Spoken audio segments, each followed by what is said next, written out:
અરે ઓછું નાક પણ અસલી નાક. MDH કાશ્મીરી લાલ મરચાની પાવડર. નમસ્કાર, સમાચારોમાં હું છું આપની સાથે હિરલ મહેતા. અમદાવાદમાં વધુ એક બ્રિજ બિસ્માર હાલતમાં હોવાનું સામે આવી રહ્યું છે. ઇન્દિરા બ્રિજ સંપૂર્ણપણે સુરક્ષિત હોવાનો તંત્રએ દાવો કર્યો છે. ગાંધીનગર પાટનગર યોજના વિભાગ દ્વારા ખુલાસો. ઇન્દિરા બ્રિજ પર તિરાડ ન હોવાનો વિભાગ દ્વારા દાવો કરાયો છે. નાયબ કાર્યપાલક ઇજનેર દ્વારા બ્રિજને લગતી માહિતી પ્રસિદ્ધ કરવામાં આવી. ઉલ્લેખનીય છે કે અમદાવાદના ઇન્દિરા બ્રિજ પરનો રસ્તો તૂટી જવાથી વાહન ચાલકોને અગવડ પડે છે અને આ અંગે TV9 અહેવાલ રજૂ કર્યા બાદ માર્ગ અને મકાન વિભાગે દાવો કર્યો છે કે બ્રિજ સુરક્ષિત છે.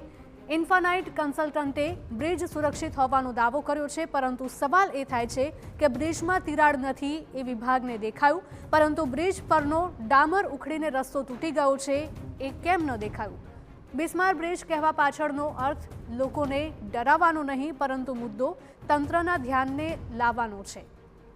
બ્રિજની સમયસર મરામત થતી રહે તો લોકોને અગવડ ઓછી પડે. તંત્રએ રસ્તો રિપેર કરાવ્યો હોત તો લોકોને હાલાકી ન થાત, પરંતુ રસ્તો રિપેર કરવાની તસ્દી લેવાને બદલે બ્રિજ સુરક્ષિત છે તેમ કહી સંતોષ માની લીધો છે. હકીકતમાં તો અધિકારીઓની પણ જવાબદારી છે.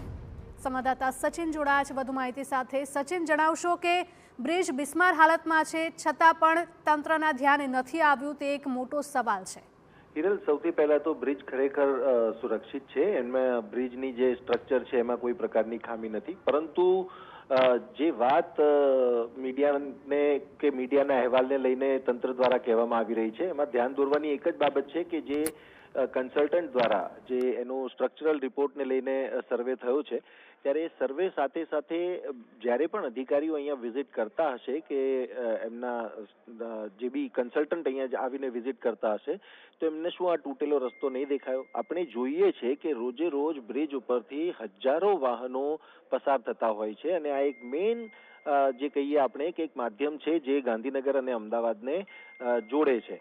ત્યારે એવામાં આ જે તૂટેલો રસ્તો છે એના કારણે લોકોને ખાસી અગવડ પડી રહી છે અને જો કોઈક વ્યક્તિનું ધ્યાન ન હોય તો તેનો અકસ્માત પણ થઈ શકે છે અને કોઈનો જીવ પણ જઈ શકે છે. ત્યારે એ બાબતનું ધ્યાન દોરવાનો પ્રયાસ અહીંયા TV9 માધ્યમથી કરવામાં આવ્યો હતો, પરંતુ ખૂબ દુઃખદ બાબત છે કે તંત્રને તિરાડવાળી બાબત દેખાઈ, પરંતુ જે પ્રકારે આ અહેવાલ છે, લોકોની જે તકલીફો છે, લોકો જાતે જ કહી રહ્યા છે કે છેલ્લા કેટલાક દિવસોમાં 2 જેટલા અકસ્માત પણ થયા છે.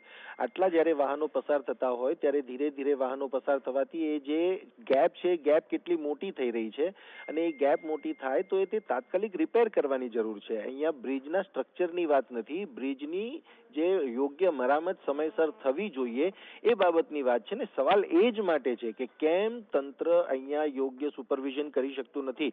આ એક બ્રિજની વાત નથી. જે 5 મહિના પહેલા આપણે જોયું છે કે સુભાષ બ્રિજનો રિપોર્ટ આવ્યો, સુભાષ બ્રિજનો રિપોર્ટ આવ્યા બાદ એના ઉપર તાત્કાલિક કાર્યવાહી કેમ ન થઈ, કેમ રાહ જોવાય કે એ જે ક્રેક છે કે જે પણ ખામી ત્યાં હતી એ ખામી મોટી થાય અને બ્રિજ બંધ કરવો પડે એવી સ્થિતિ આવે અને ત્યારબાદ અચાનક તંત્ર દ્વારા નિર્ણય લેવામાં આવે, સરકાર સુધી વાત પહોંચે અને પછી મંજૂરી લઈને એને નવેસરથી એને જે છે એ 8 લેન કરવાની વાત કરવામાં આવે. સવાલ અહીંયા એ છે હિરલ કે જ્યારે પણ બ્રિજ કે રસ્તો કે કોઈ પણ સ્ટ્રક્ચર જે રાજ્ય સરકાર દ્વારા ઊભું કરવામાં આવતું હોય છે ત્યારે એની યોગ્ય મરામત, યોગ્ય સુપરવિઝન કરવાની જવાબદારી તંત્રની છે અને એ ધ્યાન દોરવા માટે TV9 હંમેશા પોતાની જે જવાબદારી છે જવાબદારી નિભાવતું રહેશે. પછી એમને કોઈ પણ ખુલાસા કરવા હોય તો એ કરી શકે છે, પરંતુ આ વાત કોઈને ડરાવવા માટે કે લોકોને ડરાવવા માટે નથી. લોકોના જે સુખ સુવિધા આપવાની જવાબદારી જે તંત્રની છે, સરકારની છે, લોકલ એડમિનિસ્ટ્રેશનની છે, ત્યારે એમને જાગૃત કરવાની છે અને એ જાગૃત કરવાનું કામ TV9 હંમેશા કરતું રહેશે.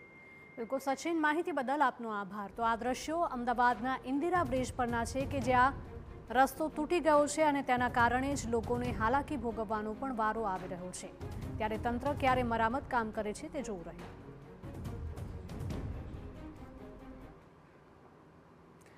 MDH ચણા મસાલા. હવે છોલા હોય કે ચોળા, સફેદ ચણા હોય કે કાળા ચણા, બધું મજેદાર બનશે. MDH